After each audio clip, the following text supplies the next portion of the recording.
Very, very tough for really anti-market progressives, anti-free market, anti-really economic sense progressives when the economy is doing very well. They don't know what to do because they need everyone to believe that the sky is falling.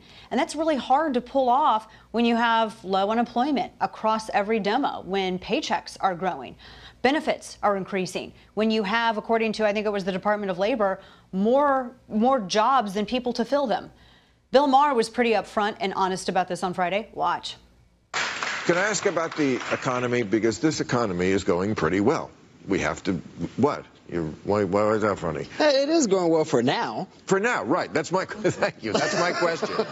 Is like, I feel like the bottom has to fall out at some point. And by the way, I'm hoping for it because I think one way you get rid of Trump is a crashing economy. Yeah. So please bring on the recession. Yeah. Sorry if that hurts people, but it's either root for a recession or you lose your democracy. Yeah, I know. I love those false choices. It's amazing when they're incredibly open, though, about what they really want. I mean, he's literally rooting for bad economic news so that his side can win.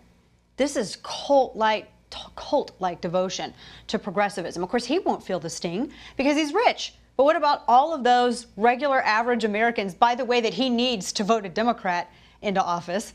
Now, we accused the left of doing this when Bush was president. But back then, I mean, they at least used to offer the courtesy of denying that they wanted bad news for political wins. But this veil seems to be dropping now. Dan Mitchell is chairman for the Center of Freedom and Prosperity. He joins me now to really talk about this bigger picture. Dan, thank you so much for being here, because this election coming up is it's based on the economy. It is based on these good economic numbers. This is why the talk on trade and tariffs has everybody incredibly nervous. But you know, to hope for a recession, I mean, we still have people, Dan, correct me if I'm wrong, that are still recovering from the last recession. It is very unseemly to root for people to lose their jobs, because what you said is right. It's not the rich people. I mean, their 401ks, their portfolios may drop in value some, but they're not the ones at risk of not being able to pay their mortgage or make the rent or take their kids on a vacation once a year or something like that. So he is definitely putting partisanship above decency. And I would actually hope that he was just acting up for the camera, that he doesn't actually want ordinary people to suffer just so he gains a political advantage. But you know, who knows what he really thinks? Yeah, no, I mean, that's true. I would hope that that isn't the wish, because incredibly important. I think everybody could find that common ground that you want everyone to do well economically, which brings me, and I want to ask you also about the discussions with G7 and the president and Justin Trudeau, and the talk of, I know that the president had at some point suggested, you know, let's just break down these imposing barriers for imports, for trade, and trying to get everyone on the same page for actual free trade for the countries. He was suggesting that, you know, that don't want to do that, maybe we'll look at imposing tariffs. And, you know, I'm not a protectionist. I like the idea of free trade. I get very nervous when people talk about tariffs.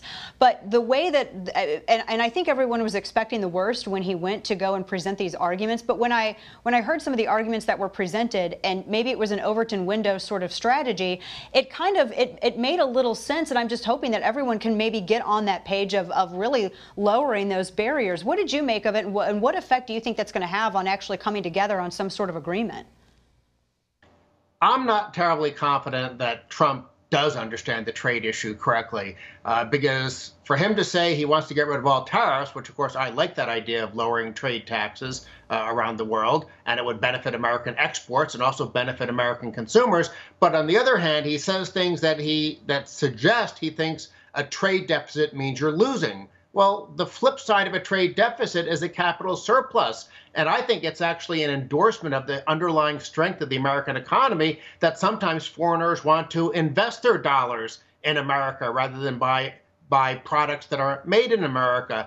So I guess the jury is still out on what Trump is actually doing. Some people say it's three-dimensional chess, that he's engaging in a lot of bluster to force other countries to lower their trade barriers. I hope that's the right interpretation, because when he's talking about, you know, claiming national security exemptions in order to impose higher tariffs on foreign cars, what does that have to do with national security? That makes no sense whatsoever. So I don't like when he says protectionist things. On the other hand, The G7 is just a political schmooze fest. And the communique that Trump refused to sign, that communique had really bad stuff in there about higher taxes and bigger government. We shouldn't be embracing those kinds of terrible policies either in America or elsewhere around the world. Yeah, Dan Mitchell, always so good to talk with you, Dan. Good to see you.